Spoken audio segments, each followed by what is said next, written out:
Hello, and welcome to the FI Entrepreneur, Financial Planning for the Risk Taker. This podcast will show you how to achieve FI through entrepreneurial pursuits by developing a well-calibrated and thought-out plan for risk management so that you can maximize the rewards. Hosted by certified financial planner, enrolled agent, and serial entrepreneur Ben Martinek, this is the FI Entrepreneur, Financial Planning for the Risk Taker. The information presented in this podcast is for educational and entertainment purposes only. None of the content is presented as investment advice. Consult your financial professional before acting on any of the information presented in this show.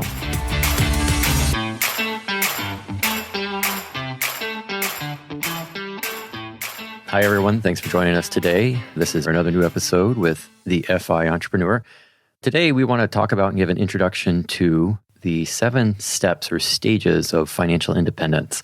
These were first introduced to us by a fellow podcaster. His name's Joshua Sheats on the Radical Personal Finance. Definitely a worthy listen.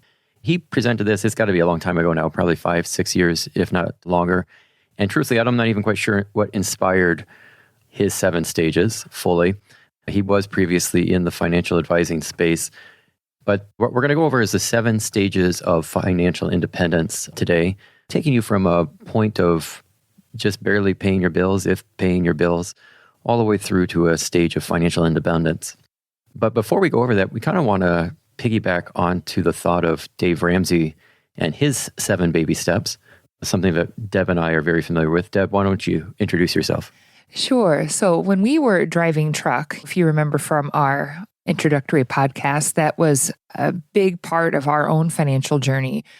We both had our master's degrees, a mountain of student loan debt, consumer debt, car loan debt, etc. And we really needed to make some money so that we could pay off that debt to just feel like we weren't drowning. And so we discovered truck driving and started doing that shortly after we were married back in the summer of 2009. And, at this time, I had a little bit of medical debt that I was even trying to pay off, just like $100 a month kind of thing. And we just had no money at all.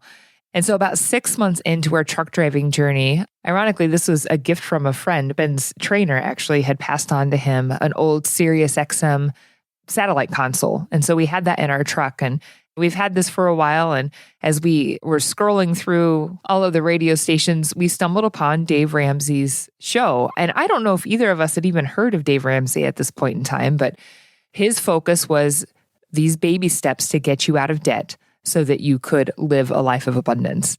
And we were really intrigued by this, obviously, because it felt like we were drowning, even in the midst of trying to make this better money with driving truck.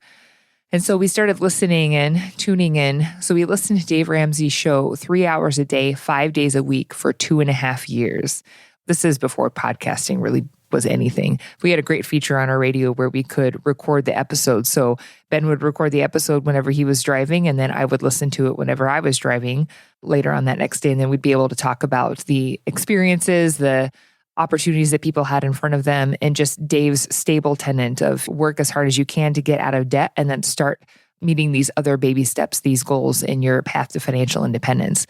And so once we had that mental motivation that we had been listening to for all that length of time, we were able to finally start seeing the needle move in our own progress of paying off our debt. And so it was a great motivator to have that with us every day for 3 hours a day, 5 days a week. And it was honestly, I think, a great platform and foundation for Ben to explore financial planning. It was a good seed that was planted in the soil of his mind, like, oh, I think that I could do this, but maybe take it further. So that was our experience with Dave Ramsey. And he has really bite-sized baby steps to be able to take that we incorporated, and we use that as our blueprint for paying off our own debt. Right. So Dave's great. If you're not familiar with him, certainly recommend that you check out Dave Ramsey and the 7 baby steps. It's certainly recommended. I suppose as time is kind of long, I'm not as anti-debt as Dave can be. Certainly anti-consumer debt, but not necessarily anti-debt. I do see debt as a potential investment vehicle, an insertion of capital to be able to allow you to move into bigger and greater things at a faster pace. But that aside, what we want to return back to is Joshua Sheats' 7 stages of financial independence. So this is similar to Dave Ramsey's 7 baby steps, but this is a way for us to mark out where you stand currently financially. There's a lot of value in just being aware of maybe giving yourself a sense of where do we stand on the scale? Are we almost to the mountaintop, or are we just started, or are we just underway? And these stages hopefully will give you some orientation to that. So let's go ahead and just dive right into them. The first stage, as suggested again by Joshua Sheats in Radical Personal Finance, is that you are in the stage of zero, one might say. It's the stage of total financial dependence. Ultimately, this is the stage where all of us begin. Kind of a throwback to Alistair McIntyre, one of my philosophers that I studied back in the day. We all are dependent, rational animals. So we grow, we come into this life ultimately being hopefully parented by mom and dad, and within a family with some siblings, certainly at least mom and dad providing assistance. And we stay at this stage for a while because it takes quite a bit of time for any one of us to be up to a point where we can move from dependence to independence. So no harm in being in a stage of financial dependence, but you are at the very beginning. And the work of going into financial independence is to obviously migrate out of this stage. So, good practical tidbits to be thinking about is how can I increase my earnings? How can we work on budgeting, make sure my expenses are less than my income? You can't really get ahead in life or accumulate wealth, generate capital, unless you're able to have some capital that's left over, money that's left over after you get through the month. Capital is just simply the difference between money that was generated this month versus the expense and the money that was spent. It's the savings or the leftovers that we have. We need to get started. If you want to have independence, we need some capital. We need the ability to invest in other activities. And that all starts with being able to set some money aside. After the first stage, we've got total financial independence. Deb, why don't you kick it over? What's the next stage? So we move from stage 0, total financial dependence on others, to stage 1, which is financial solvency. This is when you're able to live on your own and pay your bills on time. Yay! To be able to not have a negative balance sheet at the end of the month. You're no longer in the red. You're at least breaking even, maybe even having a little bit more than that. So it's forward progress we're looking at. We're looking at momentum. We want you to keep moving forward. So you take the lessons from stage 0 in financial dependence and you keep building upon them. You work on building an emergency fund. You focus on paying off all of your debt, not being chased by creditors if that's part of your situation. You look at all the debts that you have, you line them up, you look at what might be the highest interest rate, pay that off, get things going. It's Dave Ramsey calls this the snowball effect. With laser-like intensity, you focus on those debts and keep rolling into the next one, applying those payments and getting rid of that. And so you're able to establish that emergency fund, you're paying all of your bills on time, and you start working off all of the debt that you have in your financial situation. And then this leads us to stage 2, financial stability. I would like to just make a few adjustments on paying off all the debt. We want to pay off all that consumer debt. Any of the high interest rate debt, probably anything that's above 5% needs to go and should be something you'd be focusing your efforts on. We certainly don't want any credit card debt that's sticking around by and large. There could be times in which a credit card balance isn't the worst of things, but it's because we're investing in future opportunities. It's not because we're buying the latest couch and thought it would be cheaper and easier to put it on the credit card. So yes, pay off debt, good idea, but items like student loans even or the mortgage could have delayed response. But the biggest part of this stage, financial solvency, is that we've taken the first step for you to being independent. You are taking care of yourself. You're providing your own support. You're paying your own bills. You're not looking to someone else to pay those for you. So the next stage, financial stability, it's great to pay bills, but just because you can make those minimum monthly payments doesn't necessarily mean you're in a great financial situation. Financial stability is where we have started to build up an emergency fund and have achieved that emergency fund. We've got some money stored away, and some days it rains and not everything goes to plan or goes the way we want to, or we have setbacks or challenges. Maybe we have a job loss and we need some extra money set aside. It's fairly liquid, fairly accessible to get us moving along, to keep us through the worst of it. And so financial stability is about not just simply being able to pay your bills, but able to keep paying your bills because we've got some extra reserves stacked away that maybe if you have a week-long sickness or something and you don't get a paycheck that week, that isn't too disruptive in your situation. We'll want to set aside somewhere between 3 to 6 months of savings. How much you do there will vary depending on your situation. Usually if you're in a single income household, so if that's just one person bringing in money into the home, you'll want to at least do 6 months. If you have 2 incomes, you could probably reduce it to as little as 3. A lot of personal preference is weighed in here. I know a good number of folks who want something like 9 to 12 months of savings. I don't think that's disagreeable, although we probably shouldn't keep all of that just sitting in savings or in cash. We might want to think about investing at least some of that modestly so it gets some return, because you're very unlikely going to need 12 months of savings at any one period of time. But 12 months would be as much as what you should be setting aside for an emergency fund, simply because inflation is real and it erodes the value of that money. And if we have too much sitting on the sidelines, it's going to start hurting you. It's getting unutilized. So 3 to 6 months is the general recommendation. Up to 12 months, I think, is fine. Anything longer than 12 months, it's time to get off the sidelines and get that money repurposed into some other activity. So what could be another activity as we move into stage 3, Deb, of it we could be putting that money towards? Well, we're going to look at being debt-free when we get to stage 3. So now we've gotten to the point where you've got that emergency fund set aside. You have your debts taken care of. Again, as Ben mentioned, that are 5% or above in interest. So those are taken care of. Now it's time to really start thinking about your income, your savings, and how to maximize the next few steps. So we can start thinking about investing, simple ways to start investing, something that's low cost, diverse, passive. We're not at the point of getting fancy, but we're going to start putting that money into investments so we can look forward to the future. So once the debt is gone, again, you have that power to change your situation, to stay in the black, keep looking forward and start taking some of those risks. So now you want to ask yourself these questions. Is it time to consider taking on new debt? Is it 1 step backwards, 2 steps forward? What do we look at when we're talking about debt, Ben? Are we looking at bad debt, good debt? What would you consider whenever you're looking at an investment when you're at that position of debt freedom? What would be good debt versus bad debt? Yeah, that's a good question. And it's something that gets raised up from time to time. Certainly bad debt, I think it's a little easier to define. That's any consumer spending. Even to a certain extent, even car loans, I would throw into that. Although having money and having a car loan, I don't think is inherently bad. But we do have an issue with car loans and just consumer spending on the whole, but just buying too much and splurging. This is true really even just with the home mortgage purchase.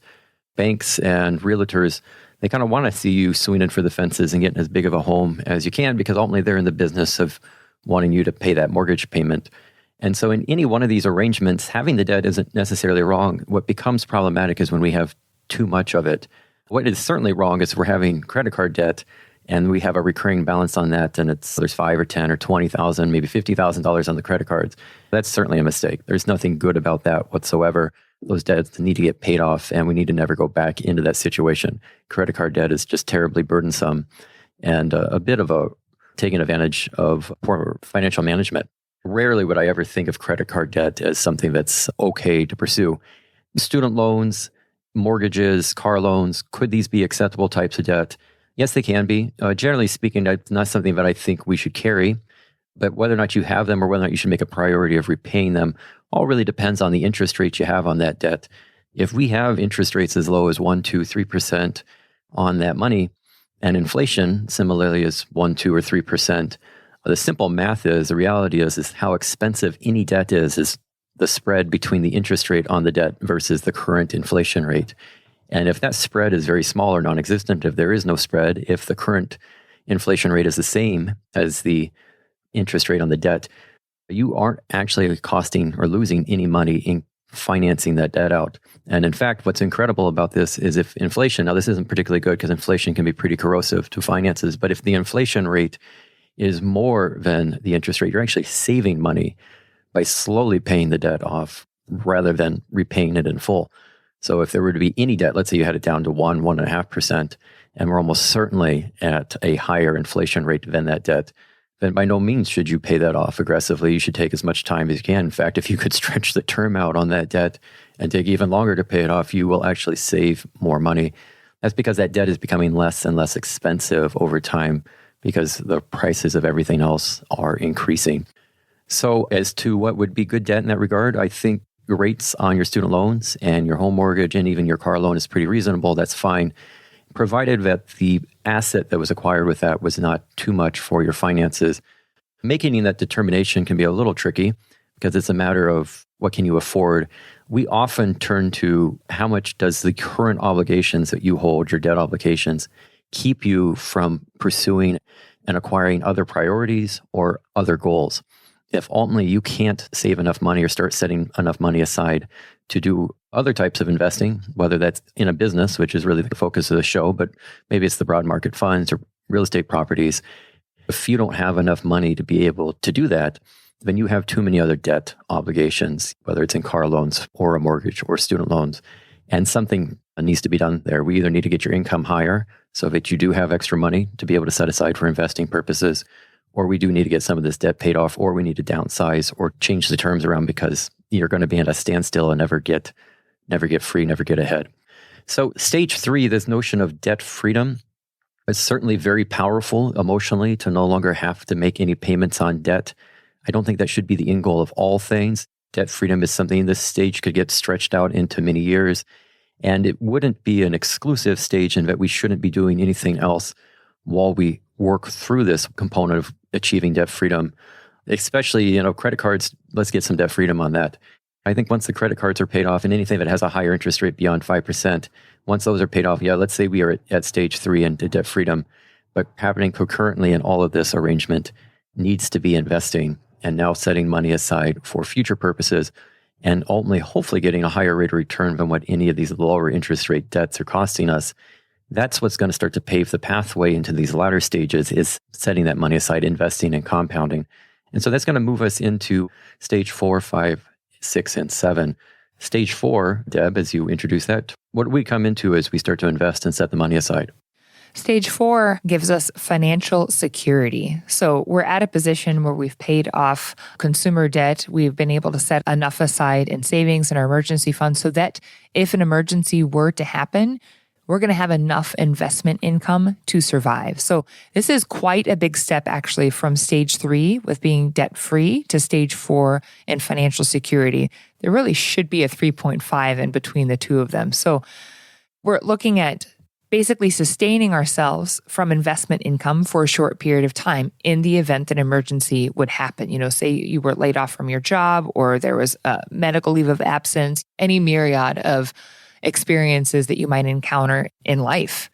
So we're looking at your investment income plus your emergency fund. So if you've got those 3 to 6, maybe in as many as 9 to 12 months of emergency fund set aside, we're looking at using that emergency fund plus some of your investment income. But how can we look at counting on that investment income, Ben? Like, what is the stability that we're looking at for that income and how we can use that in the case of an emergency for financial security? Sure. Financial security is really a matter of having enough set aside in investments to cover what we might describe as your core living expenses. What becomes a difference in these latter stages, they all hinge on being able to live off of passive investments, whether that's rental properties, money held in stocks and bonds, mutual funds, or maybe ideally within your own business, which is now, as we're going to talk about in a later podcast, how it is running in a clockwork fashion, and it no longer is hinged or dependent upon you and can function and grow and become better without you. It's a great stage to be at within the business and something we should be striving for as business owners. But what differentiates all of these latter stages is not whether or not we have now passive income. We have passive income at each point. It's the extent that passive income is able to provide and take care of us.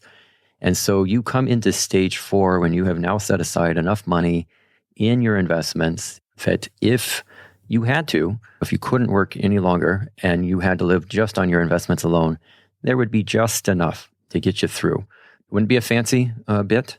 It wouldn't be lavish. It's not everything that you currently have in life. You'd feel a pinch or a cutback. You'd have to tighten your belt, but there's enough to cover your utility bills, your food, eating out bills, your fuel cost, maybe some cell phone expenses. Perhaps if you still want to have some cable, we'll throw cable in there, but it's the core expenses is enough to make or allow you to survive. And so that's what this stage is about. And it's a pretty long stage because it takes a while, I should say, to come into the stage because it may be years in the making, perhaps decades in the making, depending on how much you're saving or setting aside in the prior stages before you're finally in the other side of this shore, so to say. It's like crossing the Atlantic, the great big pond.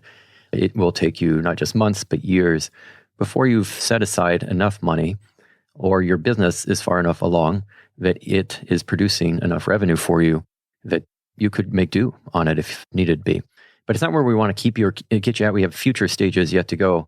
The next stage, stage 5, financial independence. This is the curation of this is not just simply having enough to cover your living expenses. It's enough to cover your current way of life. It's how you currently live. And so those extra splurges, maybe the vacation, the nicer restaurants, going out to eat every now and again for a treat, having some downtime, whatever it might be that kind of fills out your life that are nice haves, but they aren't strictly needs that you would want to be able to have for yourself. This is how we're defining and thinking of as financial independence. Your investments, your business activities, the things that you are doing is sufficient to cover life as you know it. There is no pinching of the belt. But it's into these latter stages. We still have 2 more. So you might be like, well, what would be 2 more stages yet to go if what we're doing is enough to cover your current life, not pinched, current life as it is, so presumably an enjoyable, comfortable life. What would be stage 6 and stage 7? What would that be, Deb? So stage 6, we enter into financial freedom. So we're no longer financially dependent. We have security, we have independence, and now we're at the point of financial freedom, where you have enough surplus investment income to afford amazingly awesome things and to be able, I like what you said, Ben, to afford the lifestyle that you want to be able to live, to have leisure incorporated in your life, and to have that freedom. Literally, that freedom to know that you can go and do X, Y, or Z, and that you have the finances to support and even extend beyond that. So one of our notes here that we have is that it's kind of party time.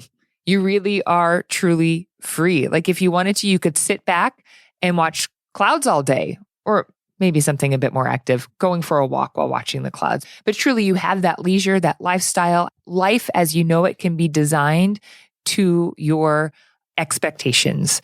For us, I think that would involve a lot more leisure, a lot more reading books, as we navigate through these waters of parenting young children and, continuing to establish our foothold in our entrepreneurial pursuits. It seems sometimes that having the time to be able to do leisurely things is not as present, but this is the opportunity for lifestyle design. For both of us, I'd like to speak to that. I think I love snuggling up with a blanket, a cup of hot tea, and a nice epic novel. I'm a big fan of Tolstoy. Got War and Peace on my bookshelf. Haven't quite dug into it yet because we're still working through these stages ourselves and being able to establish those guardrails in our own financial situations so that we can get to that point of having a little bit more leisure and freedom in our situation. So then you think about what's next when we get in this stage of financial freedom. So this is when we can look at things like alternative investing, venture capital. If your own business in your entrepreneurial pursuit became so wildly successful that now you want to franchise, the possibilities are endless when you get to this stage. But it's important to have goals and a vision of what you want your life to look like, what you want your business to continue to be able to afford you and do for you, and how you can make that more accessible in your own life. Yeah. So again, the stage from financial independence into financial freedom, financial independence is largely being able to afford life as you know it right now, not improved. It's just your current way of life. Financial freedom is really a step up, moving into another level of life as you know it, where even the things that you want to have are no longer an issue. So if you want to go on an expensive Caribbean cruise or tour Europe, or I'm not even sure what would be on your bucket list, I suppose that'll be up for you to decide. But you can do that. The money is there, and you're not making a choice. There's not an issue of guilt with this. It's like, oh, if I spend this money, then I'm giving up something else. Financial freedom, what's implied by this is you're giving up nothing. You have the money to do this, and it's not hurting you. It's not hurting your future. It's not hurting your priorities. It's not hurting your family. The money's simply there. Now, usually it's there because we've been investing and we've done well for ourselves. Again, whether that's growing your own business or building your real estate portfolio, or ultimately just stocking money away into stocks and bonds and having a nice chunk of money to live on. But financial freedom is there's no conceding to a sense of scarcity in your life. That, I can't do this because you don't have the money. That's not what happens. Maybe in financial dependence, we might still have some issue. We're free. We can live on our own investments, but we're not completely free. We can't say yes to everything. We have to still have some rein in, some concern about scarcity. Financial freedom, in our definition, is not about scarcity any longer. And if we don't have scarcity quickly, what we're going to move into is stage 7. The opposite of scarcity is abundance. So stage 7, Deb, is all about financial abundance. What is that all about? So this is financial freedom, stage 6 on steroids. You've got your streams of income coming in. You literally could not spend all the money that you have incoming in your financial situation. You are at a point of accumulated wealth, and that wealth is likely going to outlive you, which means that you have the beautiful opportunity and ability to be able to leave behind a legacy. So now is the time when you get to this point of having financial abundance is to think about charitable inclinations, what charitable organizations or goods that you would like to contribute to and help support, maybe creating a donor-advised fund even. Ben, can you speak a little bit about that? Well, sure. Donor-advised funds are kind of a more strategic way to handle charitable contributions that are tax efficient. So we have an issue, not to go off too much into the weeds on this, but making ongoing charitable contributions every year, you still have to exceed the standard deduction before you really get any additional tax benefit by doing those charitable contributions or itemizing. And I suppose it depends on your tax situation. Maybe any charity that you give, if your mortgage and other taxes are high enough, that charity every year for you is automatically or fully deductible. But a donor-advised fund, especially if we're coordinating that, a contribution to a donor-advised fund, if we coordinate that with a high income year, we are in a particularly big tax bracket, it can make sense to make a very large contribution in a single year, charitable contribution, to one of these funds in which we get the full benefit all at once of the charitable contribution. And we aren't maybe losing or having any of it eroded away by the fact that we still have to hit that standard deduction, that minimum every year before itemized deductions start to kick in and are more advantageous. So donor-advised funds are a means by which you put a large sum of money away, and it can continue to grow for you now in that fund, and then you are free at your leisure or at your wish to give that money to other charities. It doesn't have to be distributed to them all in the same year in which you contribute to the fund. You now can start to fund other charities out of this fund. They're a fun little tool, not something you often see in the earlier stages, but when people are at a point in life where, hey, all of our needs are taken care of, it's not just our own immediate needs, all of our children's needs, maybe all the needs of our grandchildren are taken care of. The family is in a really good place, and we have everything that we could need or want. We are in this financial freedom beyond arrangement, and yet there's still more money left behind. This is where people start turning towards legacy planning. What kind of impact do I want to have on the world, and how could I make it a better place? And where could I put that money? Because my family is in good order. That tends to be the primary concern in almost all of our planning. We first want to make sure that we're in good order, that our family's in good order. And then once they are, it takes a long time usually for most people to get to that point. But once you finally are, we'll start to turn to others and say, well, what can I do to make a difference in the world? And that's what stage 7 is about, financial independence. And in a lot of ways, you could say it's one of the ways we can provide the greatest impact. Certainly wouldn't want to diminish the work that we do in the rest of our life, especially as we build up to stage 7, and wouldn't want to suggest in any way that you can't be impactful in your life if you don't ever get to stage 7.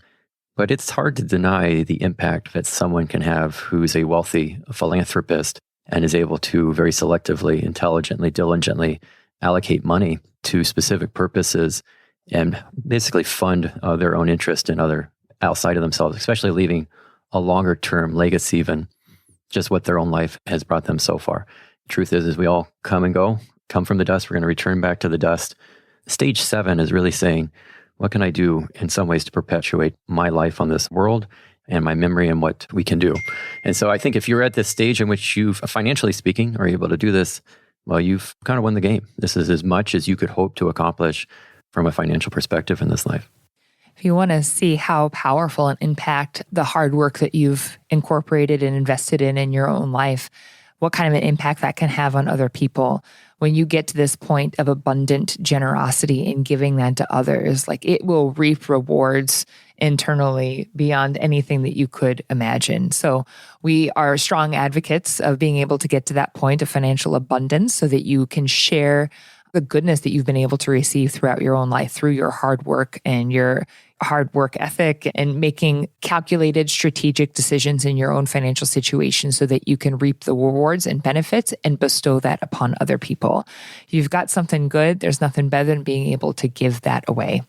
Well, there you go, Deb. So let's just give another recap of the stages. So again, these are somewhat similar to Dave Ramsey's baby steps, but they're not meant to be a substitution or replacement for them. Or they're really meant to be something that goes alongside the baby steps, in which you can hopefully identify where you stand within the stage. Currently, we were kind of in that stage of debt freedom to financial security arrangement, but we're going to run down the stage. And I want you to do is just place yourself as to which stage am I in now? And what kind of steps do we need to be taking to move us into the next stage? What are the activities, areas of focus that we need to have to move along? So again, stage 0, if you will, is financial independence. That's where we all start out at. Stage 1 is financial solvency. This is where we've taken our first step to be on our own. We're paying our own bills. We're supporting ourselves, but we are just under the beginning of our journey. Financial stability is when we've got an emergency fund set away and we have the ability to handle some hardships in life. We can continue to pay our bills, even in the face of disruption, and not have it be too difficult. That's a place of financial stability. Eventually, we want to move into debt freedom, certainly having any debts, obligations that we have, most of those paid off and away, although a few of them we might want to hold on or retain because it's to our advantage to put the capital to other purposes. Mostly, what we would repurpose that capital towards is growing an investment portfolio of different business activities. As you grow that portfolio into those business activities, you acquire assets, not doodads, as Robert Kiyosaki would say. We're going to move into financial security. This is where we have at least enough going on in our investment activity that we can cover core expenses. If we had to, we could live off our investments. Wouldn't be a very good, enjoyable life, but it would be enough that that's where you could live. And for some folks who pursue FI, this is all the higher they are seeking to achieve, this level of financial security. I have enough to live a very simple, frugal, one might say meager life. Nothing wrong with that per se, but it is by definition really simple and modest and nothing elaborate. We think there's ultimately additional stages beyond financial security, moving into financial independence and financial freedom and financial abundance, each of these being defined by just how much investment money you have, what kind of caliber or what kind of life can you enjoy? Whether it's your current life, that would be financial independence. Whether it's the life of your dreams, that would be financial freedom. Or it's a life of legacy, that's financial abundance. We will spend some time going into each of these steps into future episodes, but for that, I think we'll call it a wrap. We're so glad to have you have listened to our episode today. We'll see you in the next one. Thanks for listening. I hope you've had as much fun as we did. If you'd like to learn more about any of the subjects we spoke about, please visit our website for show notes, links, and more. Hit like, subscribe, or whatever button you've got in front of you to show some love. Remember, the information presented in this podcast is for educational and entertainment purposes only. Remember what Teddy Roosevelt said about the person who strives greatly. If he fails, at least he fails while daring greatly, so that his place shall never be with those cold and timid souls who neither know victory nor defeat. Until next time, keep striving. Thanks again, and be well.